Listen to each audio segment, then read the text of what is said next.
फैसला करके ही जाए पड़ी काम पे। अरे कैसन फैसला? हम एक में ना रहब, एक में रह के बूढ़ी बूढ़ा के ताना ना सहब। अरे माई बाप के फैसला तो के ताना लगता। अरे उ जवन कुछ भी कहेलन हमन के भले खातिर कहेलन। हम ई घर के नौकरानी ना है, बियाह करके आयल है।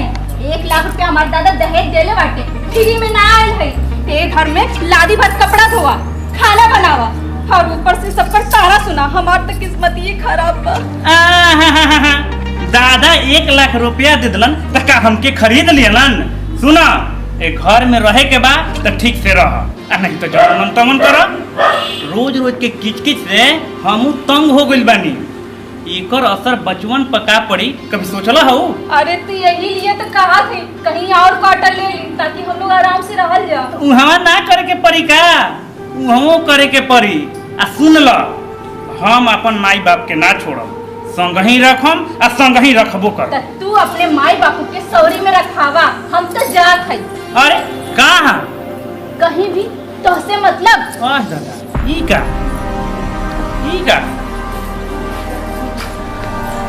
ए सुनो ना, कहाँ जाते हो? कहाँ?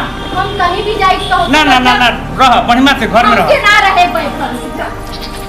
ये सब का है बच्चा? ये हम का सुन? हम कब्बे से आके यहाँ खड़ा बाटी तो हम लोगों के बात सुना, बाकी कुछ बोले भी नहीं। ये ठीक नहीं है बच्चा। जवन तू करे जातो तो कौनो दशा में ठीक नहीं है। घर नहीं छोड़ा जाला बच्चा, चाहे कुछ हो, घर नहीं छोड़ा जाला। अरे माई बाप तब भगवान के स्वरूप होते, एगो माई बाप छूटे ना तो दूसर माई बाप मिले। माँ बाप की सेवा करा बेटा, माँ बाप के प्यार बटू तो तुमके वो लोग प्यार भी है। पत्नी के धर्म होला कि पति के मान मर्यादा रखी, बाल बच्चन के देखभाल करी, सबके मिला के चली, तब घर चला। नहीं तो घर मर घट के समान हो जाला बच्चा। एक फकीर के बात माना, जा बच्चा घर में जा। अलग निरंजन कल्याण हो। अलग निरंजन, अलग निरंजन। आई महाराज जी, आई।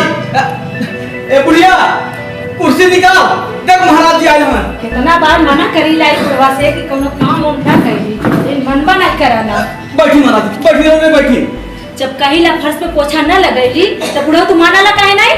अरे हमार पोछा लगौले के कोनो शौक नहीं है, लेकिन महाराज जी अब नहीं बताई, ये उम्र में एक पोछा लगा के चाहिए।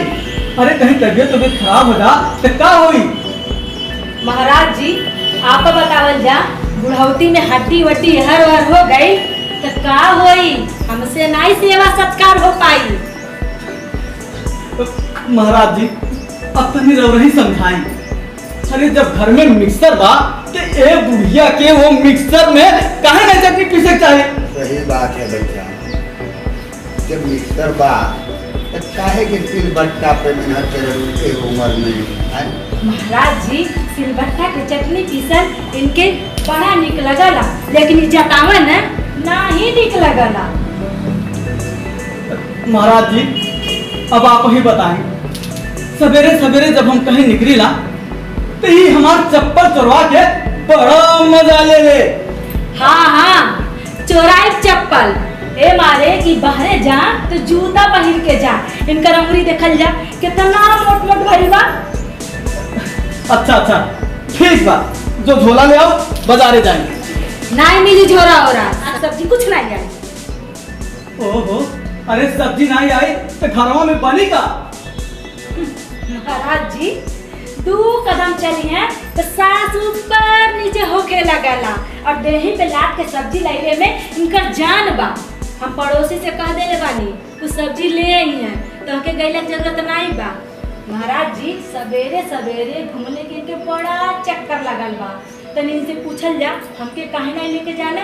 काहे मुंह चुरा के चुप्पा से चली जाना? बतावा का कहत है? अरे हमार शौक चल रहा है कि सबरो हम ताले निकल जाए ना। महाराज जी हम रही बताई। अरे ये बुढ़िया के रात भर नींद नहीं आवेला, ये हर से वो हर करवट मेहनत रहेले, हरिये में एक नींद आवला। अब भला एक कच्चा नींद हम कैसे जगा सकीला? ए बुढ़िया, ए ना चाबी रख क्या? चोराई चाबी आखी से लौकाला हैया नहीं, चलिए स्कूटर चलावे। सुनी ला, हमें कहीं जाए खन ना तो किराया गाड़ी कह के चले जावे।